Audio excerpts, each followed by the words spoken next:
Olá, queridos irmãos, que a paz do Cristo esteja conosco neste momento de reflexão, nesse momento de estudo, sobre o tema Duração das penas na vida futura, que se encontra no Livro dos Espíritos, capítulo 1003 a 1009.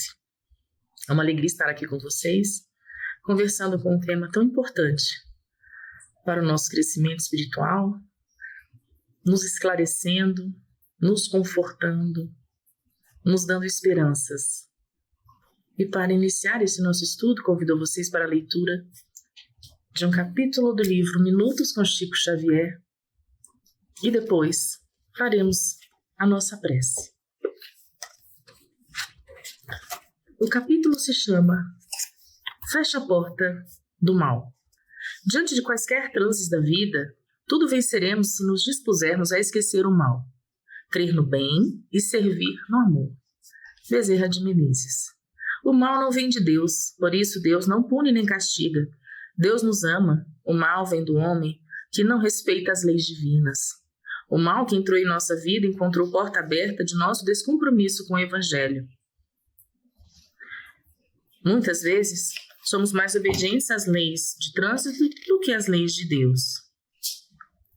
Precisamos seguir as instruções do nosso Criador para alcançarmos a felicidade que tanto almejamos. Bezerra de Menezes traça um excelente roteiro para a libertação dos problemas que criamos para nós próprios. Esquecer o mal significa fazer uma faxina nas lembranças amargas de toda a negatividade que permitimos entrar em nossa vida, varrer mágoas, culpas, melindres e traumas, para bem longe do nosso caminho. Além de esquecer o mal, precisamos crer no bem. Crer na sua vitória, crer na cura, na saúde, na prosperidade, na harmonia familiar. Acreditar na felicidade.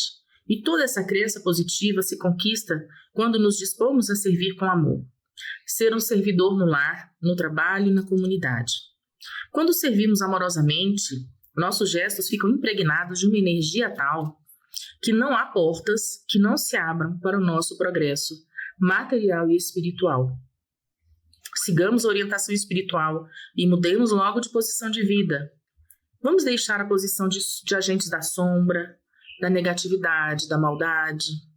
Vamos nos comprometer com o bem e veremos que o bem fará muito bem a nós próprios. Bom, então, o convite que Bezerra nos faz, vamos fechar a porta ao mal. Fechemos essa porta. Vamos deixar a negatividade, a maldade fora dos nossos caminhos. Vamos buscar isso. É uma busca diária. Convido vocês agora para a gente fazer a nossa prece.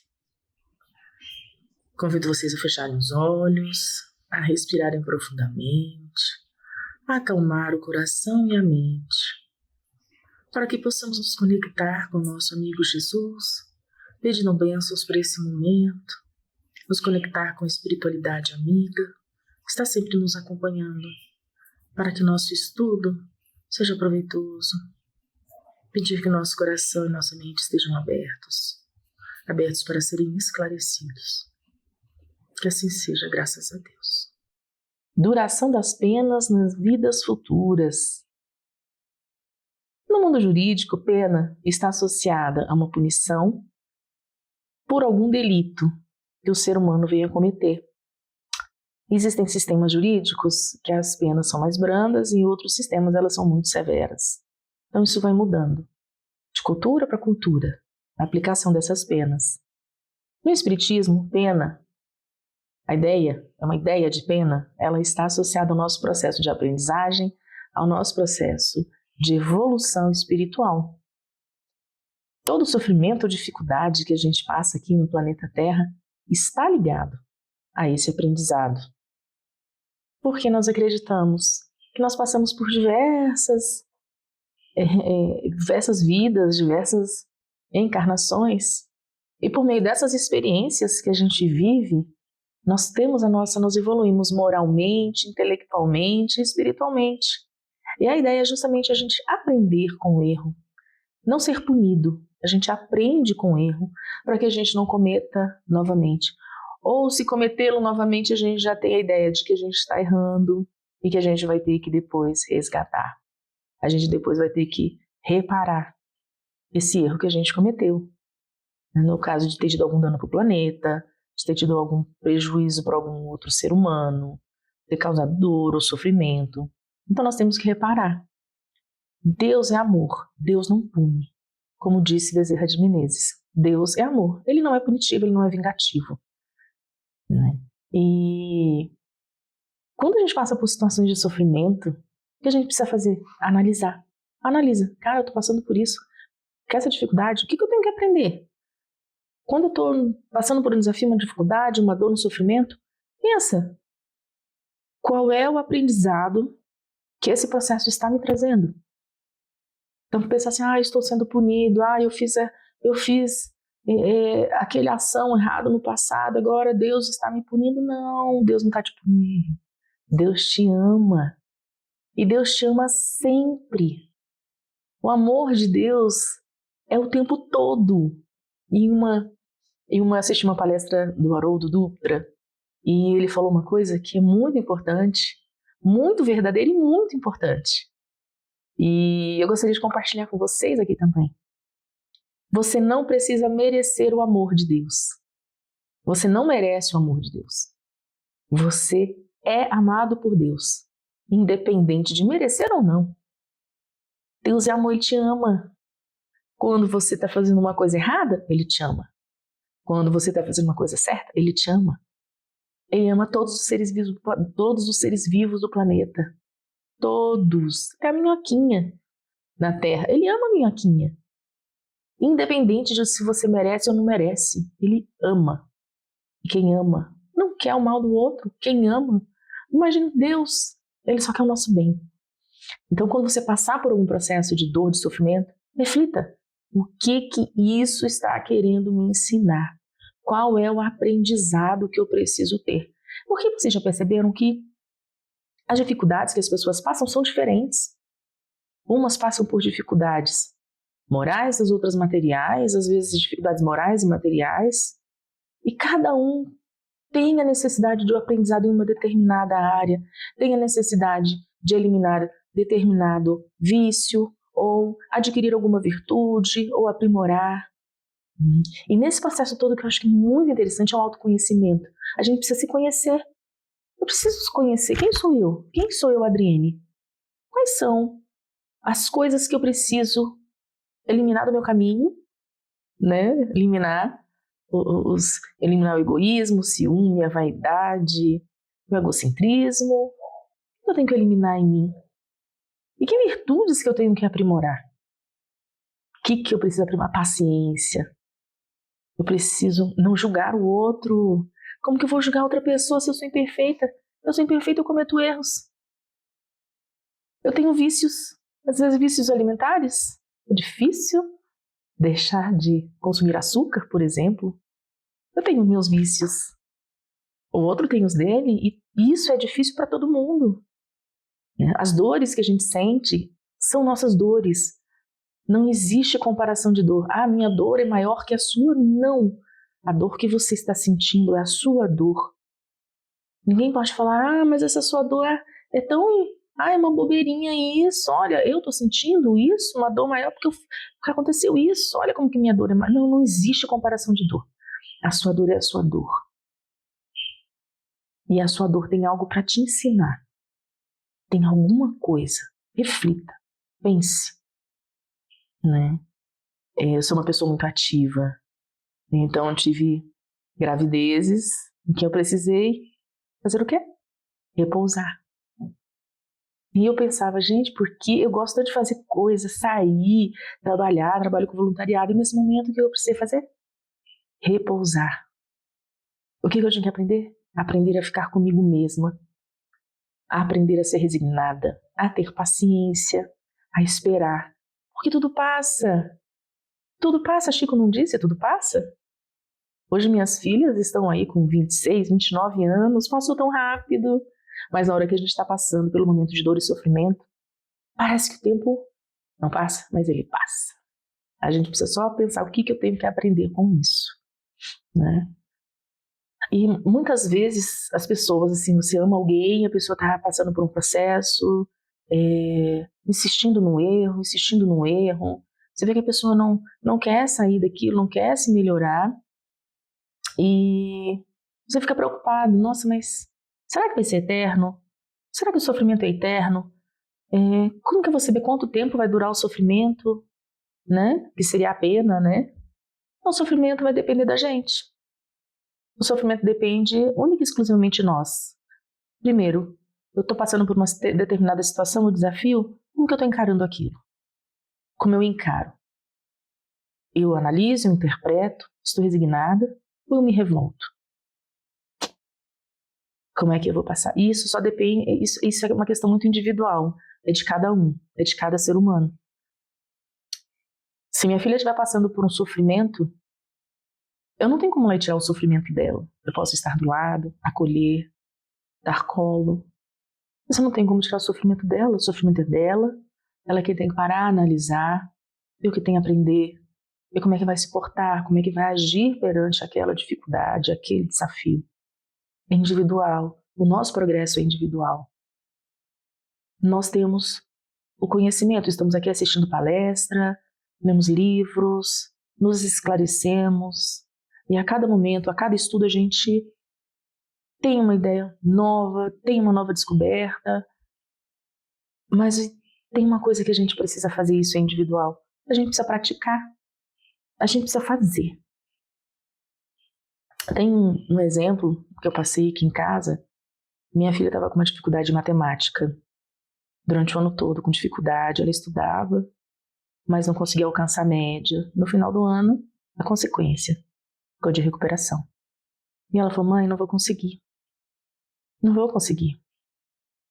Se durante o ano todo eu tinha várias provas de conteúdos menores, e agora na recuperação a prova é o conteúdo do ano todo, mãe, é muito difícil, não vou conseguir. E eu olhei para ela e falei assim: eu falei para ela, você consegue. Você consegue. Agora, a pergunta que é mais importante nesse nosso processo de crescimento, de amadurecimento, você quer? Porque quando você fala eu quero, você vai ter que renunciar a muitas coisas da sua vida. E foi o que aconteceu com ela. Eu perguntei: você quer? Ela disse: quero. Eu falei assim: eu vou te passar orientações. Vai ser um mês puxado, vai ser um mês de estudo todos os dias. Eu vou te orientar, eu vou estudar com você, eu vou estar do lado, vou te acompanhar. Mas você é quem vai ter que fazer as atividades. Você é quem vai ter que se empenhar nesse estudo. Eu vou estar aqui te apoiar, mas é você. Por quê? Porque na hora da prova, eu não tenho como fazer a prova por ela. E assim também é na nossa evolução espiritual, eu não posso fazer a prova pelo outro. Eu não posso passar pela prova do outro, o outro tem que passar pela prova porque o outro precisa aprender. Então, nessa situação da matemática, ela seguiu. Momentos em que ela ficava aborrecida, porque estava cansada, porque deixou de ter a vida social, de se encontrar com os amigos, de jogar e tal, porque ela fez todos os exercícios do livro de matemática. Todos em um mês. E qual foi a consequência desse estudo, dessa dedicação, dessa ação? Porque não ficou só no didático, ela teve a ação de fazer todos os exercícios de matemática do livro. Ela conseguiu passar na prova de recuperação. A média que ela precisava para passar era 7, e ela tirou 8. E durante todo o ano, as notas dela eram 3, 4, e ela conseguiu, com a matéria do ano todo, se dedicando um mês, mas se dedicando mesmo, empenhada, ela conseguiu uma média 8. Porque ela precisava de 7, ela conseguiu além, ela conseguiu 8. E me veio aqui essa experiência vivida aqui em família, porque exatamente assim na nossa vida a gente tem um conhecimento didático, a gente tem um conhecimento dos ensinamentos do Cristo, mas muitas das vezes a gente não pratica, porque para eu praticar o ensinamento do Cristo, talvez eu tenha que renunciar. Talvez essa renúncia possa me causar algum sofrimento, alguma aflição, né? E, poxa, mas se eu for fazer, vamos dar um exemplo. Vamos praticar o voluntariado, né? Sei lá, 2 horas por semana. Gente, estou falando aqui o mínimo, né? Tipo, 2 horas por semana, 1 hora por semana, 2 horas por semana. Vamos fazer um voluntariado. Vamos trabalhar em prol do próximo. Pouco, hein? 1 ou 2 horas. Mas de repente são 1 ou 2 horas, vai impactar que você vai ter que abrir mão de um jogo, um computador com os amigos, ou sair para confraternizar com as amigas, ou deixar de assistir um filme, uma série. Então, assim, para a gente praticar, às vezes, na maioria das vezes, você renunciar um tempo que você poderia estar com sua família. Então, é algo que talvez algumas pessoas sofram com isso, né? Não posso generalizar, dizer que todos, não, mas talvez sim, talvez você sofra, porque você vai ter que sair do seu conforto, porque eu vou ter que me colocar à disposição para servir o outro. No texto que a gente fala, né? Servir o outro, servir no trabalho e servir com amor no trabalho, servir com amor em casa, servir com amor na sociedade. E eu acredito muito na prática do voluntariado amoroso, que você busca algo que você gosta, né? Também não tem que ser um sofrimento. Vou fazer algo, um voluntariado, mas eu vou sofrer. Não, busque algo que você gosta. Você gosta de ler livros? Você pode buscar uma ação de contar histórias. Você pode contar histórias para as crianças, você pode contar histórias no hospital, não é? Você gosta... mas ler livro? Mas eu gosto de tocar um violão, eu gosto de música. Procura um coral, vai cantar, faça algo que você goste. Mas faça algo que você goste com amor em prol do próximo. O voluntariado é uma grande oportunidade de exercitar o amor ao próximo, de exercitar a caridade. Né? E com isso, o que acontece com o tempo que a gente tem em nosso sofrimento? O tempo vai passando que a gente nem sente. E conforme a gente vai fazendo o bem, como disse o próprio texto aqui de Bezerra, né? As portas vão se abrindo. Né? E Maíse, em suas palestras, ela fala, né? E quando você começa a praticar o bem, é como se você estivesse amenizando, né, o que você tem para resgatar, você está amenizando as suas expiações. Eu acredito. Por quê?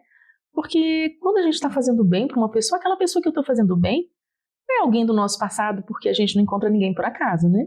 Quem a gente encontra nessa vida é porque a gente tem algum resgate do passado com essa pessoa, ou porque a gente ama muito essa pessoa e ela apareceu para nós agora, né? Então, assim, faça o bem, pratique. Importante praticar, pratique o amor. Qual o melhor lugar para praticar o amor? Dentro do lar, né? Com a sua família.